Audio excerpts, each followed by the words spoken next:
ఈరోజు యావత్ ప్రపంచంలో ఉన్నటువంటి ప్రతి క్రైస్తవ విశ్వాసి మనల్ని మనం ప్రశ్నించుకోవలసినటువంటి విషయం ఏంటంటే, ఆత్మీయ జీవితంలో దేవునితో నడిచేటువంటి ఆ నడకలో మనం ఎక్కడ ఉండిపోయాం? అనేక సంవత్సరాల నుండి దేవుని యొక్క మందిరానికి వెళ్తూ ఉన్నాం, అనేక సంవత్సరాల నుండి క్రైస్తవులుగా మనం కొనసాగుతూ ఉన్నాం. అయితే మన యొక్క ఆత్మీయ జీవితం ఏ స్థితిలో ఉంది అనేటువంటి విషయాన్ని మనల్ని మనము ఈరోజు పునర్విమర్శ చేసుకోవలసినటువంటి వారమై ఉన్నాం. ప్రియులారా, ఎందుకంటే అనేక మంది క్రైస్తవ విశ్వాసులు వారి యొక్క ఆత్మీయ జీవితం ఏ రీతిగా అలవాటు పడిపోయారంటే, ఇన్స్టెంట్ నూడిల్స్ లాగా 2-minute ప్రేయర్స్ చేస్తూ ఉంటారు. లేకపోతే ఉన్న వాటిల్లో చిన్న కీర్తన వెతుక్కుని రోజు బైబిల్ చదువుతున్నాము అనేటువంటి పేరుకి చదవడానికి వారు చదువుతూ ఉంటారు.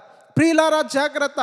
ఇలాంటి అలవాట్లు, ఇలాంటి కల్చర్ ఆత్మీయ జీవితంలో, క్రైస్తవుల యొక్క విశ్వాస జీవితంలో ఈరోజు అలవాటు అయిపోయింది. కనుక మన యొక్క ఆత్మీయ జీవితాన్ని మనల్ని మనం ప్రశ్నించుకోవాలి. ఏ రీతిగా మన ప్రార్థనా జీవితం ఉంది, ఏ రీతిగా దేవుని యొక్క వాక్యాన్ని మనం చదవగలుగుతూ ఉన్నాము అనేటువంటి విషయాన్ని మనం అందరము కూడా ఒకసారి సరి చేసుకోవలసినటువంటి అవసరత ఎంతైనా ఉంది ఈ రోజుల్లో.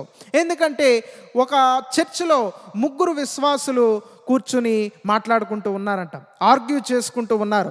ఏమని? దేవుడు ఏ రీతిగా ప్రార్థన చేస్తే త్వరగా విని మనకి జవాబు వస్తుంది అని. మొదటి వ్యక్తి అన్నాడంట, మోకాళ్ళుని ప్రార్థన చేస్తే దేవుడు త్వరగా జవాబిస్తాడని. రెండవ వ్యక్తి అన్నాడంట, లేదు నిలబడి ప్రార్థన చేస్తే దేవుడు త్వరగా మన ప్రార్థనకి జవాబిస్తాడని. మూడో వ్యక్తి అన్నాడంట, మీ ఇద్దరు చెప్పింది తప్పు, మంచం మీద పడుకుని దేవాని గట్టిగా ప్రార్థన చేస్తే దేవుడు త్వరగా జవాబిస్తారు ఆ ప్రార్థనకి అని చెప్పారంట. అంటే ఆ వ్యక్తి మీన్ చేసింది ఏంటంటే, మనం చివరి క్షణంలో బాగా శ్రమలు ఎక్కువైపోయినప్పుడు, ఏమన్నా బాగా హెల్త్ ఇష్యూ వచ్చినప్పుడు, సీరియస్గా ఉండి ఐసీయూలో ఉండి ఐసీయూ బెడ్ మీద పడుకుని, దేవా ఇదొక్క అవకాశం ఈ ప్రభువా, ఈ ఒక్క సమస్య నుండి, ఈ ఒక్క వ్యాధి నుండి మాకు విడుదల దయచేయి ప్రభువా, ఇదొక్కసారికి నన్ను క్షమించి నన్ను ఈ సిచ్యువేషన్లో నుండి, వ్యాధిలో నుండి నన్ను బయటికి తీసుకురా ప్రభువా అని ప్రార్థన చేస్తే దేవుడు వింటాడు. లేకపోతే శ్రమలు బాగా ఎక్కువైపోయినప్పుడు, శోధనలు బాగా ఎక్కువైపోయినప్పుడు ఏడుస్తూ, ప్రభువా ఒక్కసారి నన్ను కనుకరించు ప్రభువా అని ప్రార్థన చేస్తే చాలని ఆ వ్యక్తి అనుకుంటున్నాడంట. అంటే ఆ వ్యక్తి యొక్క ఉద్దేశం ఏంటంటే, చివరి క్షణంలో శ్రమలు బాగా ఎక్కువ వచ్చినప్పుడు దేవుణ్ణి పట్టుకుంటే చాలు, దేవుడు ఆ ప్రార్థనకు విని జవాబిస్తారు, తర్వాత మనం ఏ రీతిగా జీవించినా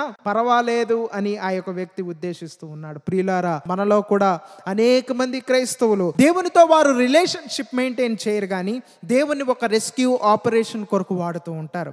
ఏమన్నా సమస్యలు ఉన్నప్పుడు దేవుడు రెస్క్యూ చేస్తాడలే, దేవుణ్ణి ఒక బ్యాకప్ ప్లాన్ గా పెట్టుకున్నారు, ప్రేయర్ లైఫ్ ను ఒక బ్యాకప్ ప్లాన్ గా పెట్టుకున్నారు, ఆత్మీయ జీవితాన్ని ఒక బ్యాకప్ ప్లాన్ గా పెట్టుకున్నారు. అన్ని ఎదురు తిరిగినప్పుడు దేవుని దగ్గరకు వెళ్దాంలే అనేటువంటి ఉద్దేశంలో అనేక మంది క్రైస్తవ బిడ్డలు ఉండిపోతూ ఉన్నారు. ప్రియులారా, జాగ్రత్త.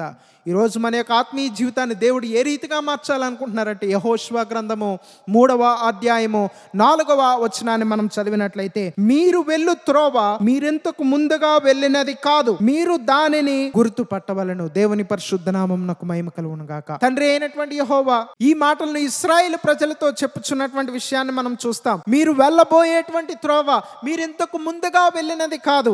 ఈరోజు మనందరితో దేవుడి యొక్క మాట చెప్తూ ఉన్నారు, మీరు నడవబోయేటువంటి త్రోవ, ఆత్మీయంగా నేను మిమ్మల్ని నడిపించాలనుకునేటువంటి మార్గము మీరు ఇంతకు ముందు నడిచినది కాదు. గతించినటువంటి జీవితం, గతించినటువంటి ప్రార్థనా జీవితం, ఆ 2-minute ప్రేయర్స్, ఆ షార్ట్ బైబిల్ రీడింగ్ సెషన్స్ అవన్నీ కూడా అయిపోయినాయి. ఇక నుండి నెక్స్ట్ లెవెల్లో మన యొక్క ఆత్మీయ జీవితాన్ని దేవుడు ఈ కడవరి దినాల్లో ట్రాన్స్ఫార్మ్ చేయాలని ఆశపడుచు ఉన్నారు అనేటువంటి విషయాన్ని మనం గమనించాలి.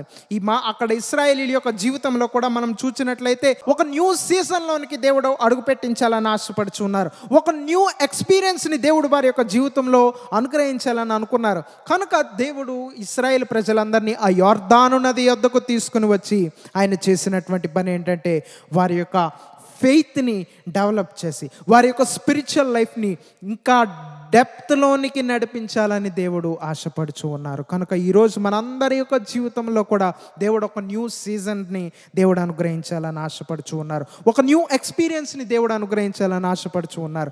ఎందుకంటే మనందరి యొక్క జీవితంలో న్యూ ఛాలెంజెస్ని రోజు రోజుకి మనం ఎదుర్కొంటూ ఉంటాం. న్యూ ఎనిమీస్ని మనం రోజు రోజుకి ఫేస్ చేస్తూ ఉంటాం. న్యూ ప్రాబ్లమ్స్ని మన యొక్క జీవితంలో రోజు రోజుకి మనం అనుభవిస్తూ ఉంటాం. అయితే అటువంటి సమయంలో దేవుడు మనందరి యొక్క జీవితంలో కూడా న్యూ స్పిరిచువల్ ఎక్స్పీరియన్స్ని దేవుడు అనుగ్రహించాలని ఆశపడుచున్నారు. అందుకే మీరు వెళ్ళు త్రోవ మీరు ఇంతకు ముందుగా వెళ్ళినది కాదు. దేవుని పరిశుద్ధ నామం నాకు మహిమ కలుగును గాక. అక్కడ ఇశ్రాయేలీల యొక్క జీవితంలో కూడా మనం చూసినట్లయితే ప్రామిస్డ్ ల్యాండ్ని ఇశ్రాయేలీలకి దేవుడు అనుగ్రహించాలని ఆశపడ్డారు. అయితే అటువంటి సమయంలో వారికి ఇప్పుడు అడ్డు వచ్చినది ఏంటంటే యొర్దాను నది.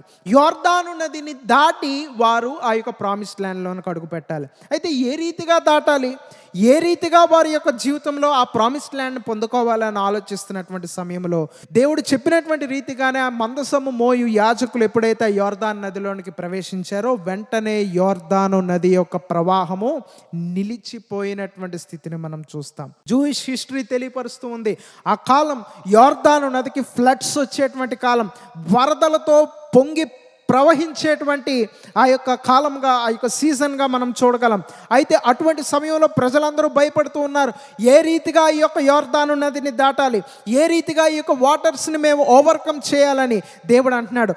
మీరు ఆ యాజకులను ఫాలో అయ్యి ఆ యొక్క యొర్దాను నదిలోనికి మీరు ఎప్పుడైతే ప్రవేశించారో, మీ యొక్క ఆత్మీయ జీవితాన్ని ఎప్పుడైతే నూతనముగా మార్చుకొని మీరు వెళ్ళారో, నేను ఆ ఫ్లడ్తో ఉన్నటువంటి ఆ యొర్దాను నది యొక్క ప్రవాహాన్ని నేను ఆపుతాను మీ కొరకు.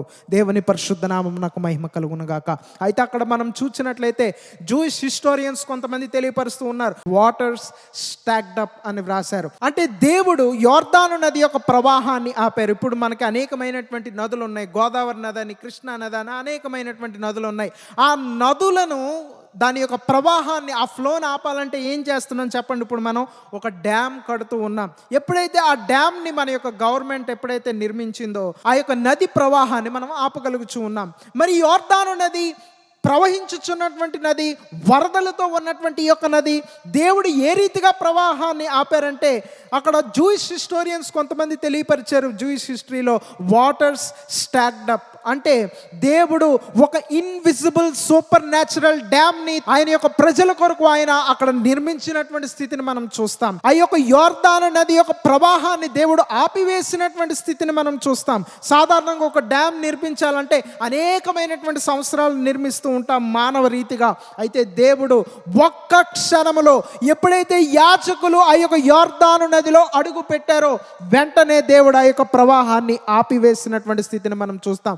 నా ప్రియ సహోదరుడా, నా ప్రియ సహోదరి, ఈరోజు దేవుడు నీతో నాతో మాట్లాడుచూ ఉన్నారు. ఈరోజు నీ జీవితంలో వరద లాంటి సమస్యలు ఉన్నాయేమో, యొర్దాను నది లాంటి సమస్యలు ఉన్నాయేమో. ఎప్పుడైతే మన యొక్క ఆత్మీయ జీవితాన్ని మనం మార్చుకుంటామో, అక్కడ దేవుడు ఇశ్రాయేలీలకు చెప్పినటువంటి విధంగా ఎప్పుడైతే వారు విధేయులయ్యారో, దేవుని యొక్క స్వరాన్ని వారు విన్నారో, దేవుని యొక్క మాటను వారు విన్నారో, వారి యొక్క జీవితంలో దేవుడు యొర్దాను నదిని నిలిపివేసినటువంటి స్థితిని మనం చూస్తాం. యొర్దాను నది యొక్క ప్రవాహాన్ని ఆపినటువంటి దేవుడు ఈరోజు నీ నా జీవితంలో ఎంత కఠినమైనటువంటి సమస్యలైనప్పటికీ దేవుడు ఆ ప్రవాహాన్ని ఆపబోతూ ఉన్నాడు. వరదల్లాగా పొంగి పొర్లుచూ వస్తున్నటువంటి నీ నా జీవితంలో ఉన్నటువంటి ప్రతి సమస్యని దేవుడు నిలిపివేయబోవచ్చు ఉన్నాడు అనేటువంటి విషయాన్ని మనం గమనించాలి. ఈరోజు నీ జీవితంలో, నా జీవితంలో ఒక ఇన్విజిబుల్ సూపర్ న్యాచురల్ డ్యామ్ని దేవుడు నిర్మించి మనందరి యొక్క జీవితంలో ఆ వరదల్లాంటి సమస్యల్ని దేవుడు ఆపబోవచ్చు ఉన్నారు. దేవుని పరిశుద్ధ నామం నాకు మహిమ కలుగును గాక. అయితే అటు తర్వాత జరిగినటువంటి విషయం ఏంటంటే, ఆ మందసము మోయు యాజకులు యొర్దాను నది యొక్క మధ్యలో వారు నిలబడినప్పుడు ఇశ్రాయేలు ప్రజలందరూ కూడా దాటి అవతల వైపు వెళ్ళినటువంటి స్థితిని మనం చూస్తాము. ప్రజలందరూ దాటునంత వరకు కూడా యాజకులు ఆ యొర్దాను నది యొక్క మధ్యలోనే నిలబడి ఉండినటువంటి స్థితిని మనం చూస్తాం. యెహోషువ గ్రంథం 4వ అధ్యాయం 10వ వచనంలో మనం చూస్తే, యాజకులు మందసమును మోయిచు యొర్దాను నడుమ నిలుచుండగా జనులు త్వరపడి దాటిరి. దేవుని పరిశుద్ధ నామం నాకు మహిమ కలుగును గాక. మన యొక్క ఆత్మీయ జీవితంలో మనం వర్ధిల్లాలి అంటే, ఆత్మీయ జీవితంలో దేవునికి ఇంకా సమీపస్తులుగా మార్చబడాలి అంటే, ఆత్మీయంగా మనం ఇంకా నెక్స్ట్ లెవెల్లోనికి మనం అడుగు పెట్టాలి అంటే మొట్టమొదటిగా మనం చేయాల్సినటువంటి పని ఏంటంటే దేవుని యొక్క మాటను మనం వినవలసినటువంటి వారమై ఉన్నాం. దేవుని ప్రశ్నించకూడదు. దేవుడు ఏం చెప్తే దేవుని చిత్తానికి లోబడి మనం విధేయులుగా ఉండాలి. మన యొక్క ఆత్మీయ జీవితం బలపడడానికి రెండవ విషయాన్ని మనం చూసినట్లయితే దేవుని యొక్క యాజకులను వెంబడించవలసినటువంటి వారమై ఉన్నాం. అక్కడ మనం చూసినట్లయితే ఇశ్రాయేలీయులు దేవుని యొక్క యాజకులు వెంట నడిచారంట. ఈరోజు మన యొక్క జీవితంలో దేవుని యొక్క దైవ జనులతో మన యొక్క రిలేషన్షిప్ ఏ రీతిగా ఉంది? ఈరోజు మన యొక్క జీవితంలో మనం ఎవరిని వెంబడిస్తూ ఉన్నాం? లోకాన్ని వెంబడిస్తూ ఉన్నామా? మన స్నేహితులను వెంబడిస్తూ ఉన్నామా? మన ఇరుగు పొరుగు వారిని వెంబడిస్తూ ఉన్నామా? సోషల్ మీడియాని వెంబడిస్తూ ఉన్నామా? లోకంలో జరిగేటువంటి ట్రెండ్స్ని మనం వెంబడిస్తూ ఉన్నామా? మనల్ని మనం ప్రశ్నించుకోవలసినటువంటి వారమై ఉన్నాం. ఆత్మీయ జీవితంలో ఆత్మీయంగా మనం ఎదగాలి అంటే మనం చేయాల్సినటువంటి పని ఏంటంటే దైవ జనులతో మనం పర్సనల్ రిలేషన్షిప్ మనం మెయింటైన్ చేయాలి. స్పిరిచువల్ రిలేషన్షిప్ మనం మెయింటైన్ చేయాలి. మన యొక్క ప్రేయర్ రిక్వెస్ట్ అన్ని వారితో పంచుకోవాలి. మన గైడెన్స్ కొరకు వారిని సంప్రదించవలసినటువంటి వారమై ఉన్నాం. ప్రార్థనాపూర్వకమైనటువంటి దైవజనుల యొక్క ప్రార్థనా సహకారాన్ని, ఆత్మీయ సహకారాన్ని మనం నిరంతరము కోరుకుని వారి ప్రకారం మనము వెంబడించి నడవలసినటువంటి వారమై ఉన్నాం. ఎందుకంటే మందసము మోయు యాజకులు, దైవజనులు ఎప్పుడు కూడా they carry the presence of God. కనుక దేవుని యొక్క ప్రెజెన్స్ని క్యారీ చేసేటువంటి దైవజనులతో మనము సంబంధం కలిగి ఉండవలసినటువంటి వారమై ఉన్నాం. దేవుని పరిశుద్ధ నామం నాకు మహిమ కలుగును గాక. అక్కడ జరిగినటువంటి ఇంకొక సూపర్ న్యాచురల్ కార్యాన్ని మనం చూసినట్లయితే మందసము మోయు యాజకులు మందసాన్ని వారి యొక్క భుజముల మీద మోసినటువంటి స్థితిని మనం చూస్తాం. అయితే జూయిష్ హిస్టరీని మనం స్టడీ చేసినట్లయితే మందసము యొక్క బరువు దాదాపు 500 కేజీల బరువు కలిగి ఉంటుందంట. అయితే యాజకులు ఆ మందసాన్ని వారి యొక్క షోల్డర్స్ పై మోసినటువంటి, క్యారీ చేసినటువంటి విషయాన్ని మనం చూస్తాం. అయితే ఆ మందసం యొక్క వెయిట్ ని మనం డిస్ట్రిబ్యూట్ చేసినట్లయితే దాదాపు ఒక్కొక్కరికి 100 నుండి 120 కేజీలు వెయిట్ వారి యొక్క షోల్డర్ మీద వారు క్యారీ చేశారు. ఎంతసేపు క్యారీ చేశారు? అన్ని లక్షల మంది ఇశ్రాయేలీయులు యోర్దాను నది యువతల నుండి అవతలికి దాటు వరకు వారు యోర్దాను నది మధ్యను నిలబడినటువంటి విషయాన్ని మనం ఇందాక దైవ గ్రంథంలో చదివాం. అంతసేపు ఈ 100 నుండి 120 కేజీల బరువును వారి యొక్క షోల్డర్స్ మీద మోయడం అనేది సామాన్యమైనటువంటి విషయం కాదు. ఒక మనిషి మోయలేడు అంతసేపు. ఒకవేళ మోసినప్పటికీ కూడా వారి యొక్క షోల్డర్స్ ప్రాబ్లం వచ్చేటువంటి అవకాశం ఉంది. అది మానవ రీతిగా అసాధ్యమైనది, ఇంపాసిబుల్. అయితే జూయిష్ స్కాలర్స్, రబ్బీస్ కొంతమంది వారి యొక్క ఏన్షియంట్ రైటింగ్స్లో వారు ఏమని రాశారంటే, we did not carry the ark carried us. దేవుని పరిశుద్ధ నామం నాకు మహిమ కలుగును గాక. వారు ఏమని రాశారంటే, మేము అంతసేపు ఆ యొక్క మందసాన్ని అది అందరికీ తెలుసు, మానవ రీతిగా ప్రతి ఒక్కరికి తెలిసినటువంటి విషయమే.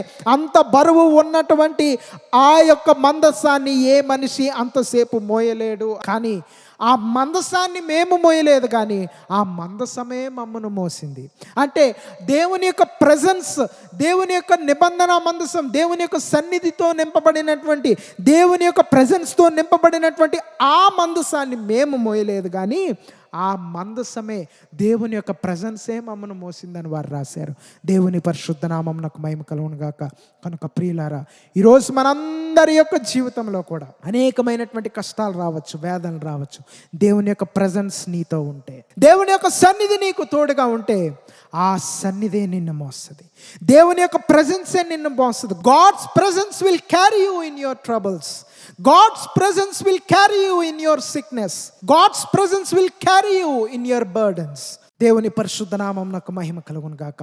అయితే ఇంకొక విషయాన్ని మనం గమనించినట్లయితే, ప్రజలందరూ ఆ యోర్దాను నది దాటినంత వరకు కూడా ఆ యాజకులు ఆ యోర్దాను మధ్యలో ఉండి ప్రజలకు అందుబాటులో ఉన్నటువంటి స్థితిని మనం చూస్తాం. నిజమైనటువంటి దైవజనులు ఎప్పుడూ కూడా నీ కష్టంలో వారు తోడుంటారు, నీ సమస్యలో వారు తోడుంటారు, నీ వేదనలో వారు తోడుంటారు, నీకు సంతోషం వచ్చినప్పుడు తోడుంటారు, నీకు దుఃఖము వచ్చినప్పుడు తోడుంటారు. కనుక అటువంటి దైవజనులతో ప్రార్థనా పూర్వకంగా అవనివ్వండి, లేకపోతే ఆత్మీయ పరంగా అవనివ్వండి, ఏ రీతిగా అయినప్పటికీ నిజమైనటువంటి దైవజనులు ఎప్పుడూ కూడా మనకు తోడై ఉంటారు. కనుక అటువంటి వారితో, దేవుడు అనుగ్రహించినటువంటి అటువంటి కాపరులతో మనము రిలేషన్షిప్ కలిగి ఉండాలి. వారిని మనము వెంబడించవలసినటువంటి వారమై ఉన్నాం. ఆత్మీయంగా వారిని వెంబడించవలసినటువంటి వారమై ఉన్నాం. ఓన్లీ స్పిరిచువల్గా వారిని మనం వెంబడించవలసినటువంటి వారమై ఉన్నాం. కనుక ప్రియులారా, ఈరోజు దేవుడు మనందరితో మాట్లాడుచూ ఉన్నారు. మీరు వెళ్ళు త్రోవ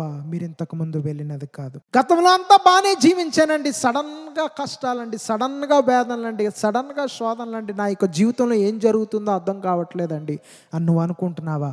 దేవుడు ఈరోజు నీతోనే మాట్లాడుచూ ఉన్నాడు. నిన్ను ఒక న్యూ సీజన్లోనికి దేవుడు నడిపిస్తున్నాడు. ఒక నూతనమైనటువంటి మార్గంలోనికి దేవుడు నిన్ను నడిపిస్తూ ఉన్నాడు. నీ యొక్క ఆత్మీయ జీవితాన్ని దేవుడు ట్రాన్స్ఫార్మ్ చేయాలని, దేవుడు నీ యొక్క ఆత్మీయ జీవితాన్ని ఇంకా డీప్గా తీసుకుని వెళ్ళాలని, నీ ప్రార్థనా జీవితాన్ని పెంచాలని, నీ యొక్క విధేయత కలిగినటువంటి జీవితాన్ని దేవుడు పెంచాలని దేవుడు ఆశపడుచూ ఉన్నారు.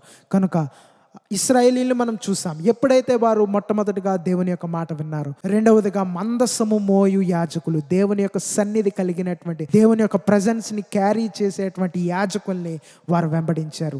వారి యొక్క జీవితంలో ఆ యోర్దాను నది, ఆ ఉపద్రవాన్ని దేవుడు సూపర్ న్యాచురల్గా వారిని దాటించారు. వారి కొరకు యోర్దాను నది యొక్క ప్రవాహాన్ని దేవుడు సూపర్ న్యాచురల్గా ఆపారు. ఆ యొక్క ప్రామిస్ ల్యాండ్లోనికి అడుగుపెట్టి ఆ వాగ్దాన దేశాన్ని వారు స్వతంత్రించుకున్నారు. దేవుని పరిశుద్ధ నామమునకు మహిమ కలుగును గాక. ఈరోజు నా జీవితంలో అనేకమైనటువంటి ప్రామిస్డ్ ల్యాండ్స్ మనం ఆక్యుపై చేయాల్సినవి ఉన్నాయి. అనేకమైనటువంటి ప్రామిస్డ్ ల్యాండ్స్ని మనం స్వాధీనపరుచుకుని మన యొక్క జీవితంలో అనుభవంలోనికి తెచ్చుకోవలసినటువంటివి మిగిలిపోయి ఉన్నాయి.